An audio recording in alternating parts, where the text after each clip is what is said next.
Selamat datang. Kali ini kita bakal bongkar rahasia di balik keajaiban belanja online. Pernah kepikiran gak sih, apa yang sebenarnya terjadi di momen-momen setelah kita ngeklik tombol beli sekarang? Ternyata, itu bukan sekedar transaksi biasa loh. Ini tuh awal dari sebuah perjalanan yang, kompleks dan menarik banget. Oke, yuk kita bedah bareng-bareng. Nah, biar kita paham sama perjalanannya, kita harus kenalan dulu sama dunianya. Apa itu? Ya, e-commerce. Oke, jadi gini, ini poin pentingnya ya. Sering kan kita nganggap retail online itu ya e-commerce, padahal retail online itu cuma satu bagian kecil aja. Anggap aja e-commerce itu sebuah alam semesta yang gede banget. Di dalamnya ada pemasaran, negosiasi, layanan pelanggan, bahkan transaksi antar bisnis yang nilainya raksasa dan kita nggak pernah lihat langsung. Dan ternyata ini bukan ide yang baru-baru amat loh. Kalau kita lihat jejaknya, e-commerce itu udah berevolusi puluhan tahun. Bayangin aja, dari pertukaran data yang super simpel di tahun 60-an, sampai sekarang kita bisa belanja apa aja, kapan aja, langsung dari genggaman tangan. Gila kan perudahannya? Oke, sekarang kita masuk ke bagian yang paling akrab buat kita semua. Etalase digitalnya. Tempat kita window shopping dan akhirnya checkout. Kelihatannya sih semua toko online mirip-mirip ya, tapi ternyata di baliknya ada beberapa jenis yang beda banget. Kuncinya cuma satu, siapa jual ke siapa. Nah, kita sebagai pembeli biasa itu masuknya ke B2C, business to consumer.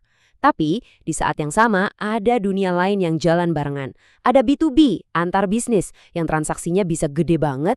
Dan ada juga C2C, di mana kita jual beli barang bekas sama orang lain. Semuanya terjadi di dunia maya.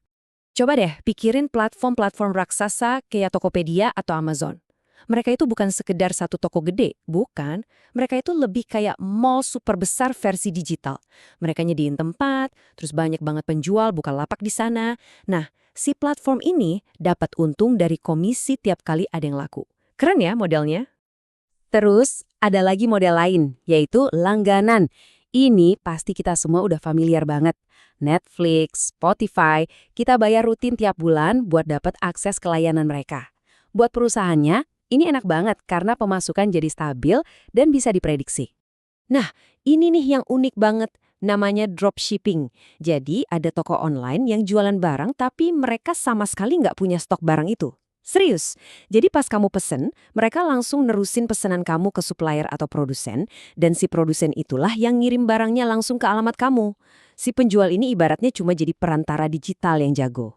Oke, sekarang kita nyelam lebih dalam lagi, ke bagian mesinnya. Apa sih yang sebenarnya terjadi di balik layar cuma dalam hitungan detik setelah jari kita ngeklik tombol beli?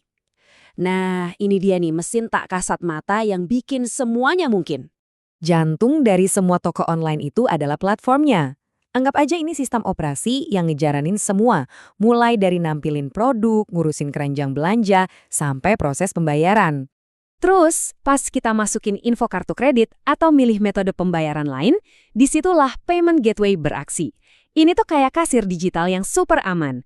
Tugasnya jadi jembatan antara bank kita, bank penjual, dan jaringan kartu kredit. Mastiin data kita aman dan transaksinya lancar. Dan berkat si payment gateway inilah kita bisa lihat banyak banget pilihan bayar kan? Mau transfer bank, pakai kartu, e-wallet, nyicil, bahkan bayar di tempat atau COD. Semuanya diatur sama dia biar kita sebagai pembeli punya banyak pilihan yang enak.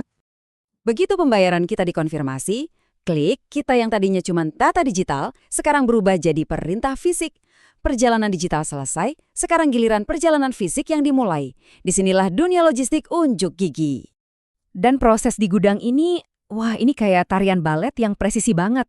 Pertama, notifikasi pesanan kita masuk secara digital. Langsung ada pekerja atau bahkan robot yang nyari barang kita di antara ribuan rak. Begitu ketemu, barangnya langsung di-pack, dikasih label, dan diserahin ke kurir. Cepat dan efisien. Tapi tunggu dulu, perjalanannya belum selesai pas barang nyampe di rumah kita loh. Perusahaan e-commerce yang top itu juga mikirin perjalanan sebaliknya. Gimana kalau kita mau balikin barang? Proses return yang gampang dan jelas itu kunci banget buat ngebangun kepercayaan kita sebagai pelanggan. Nah, perjalanan sebuah klik ini nggak statis, dia terus berevolusi.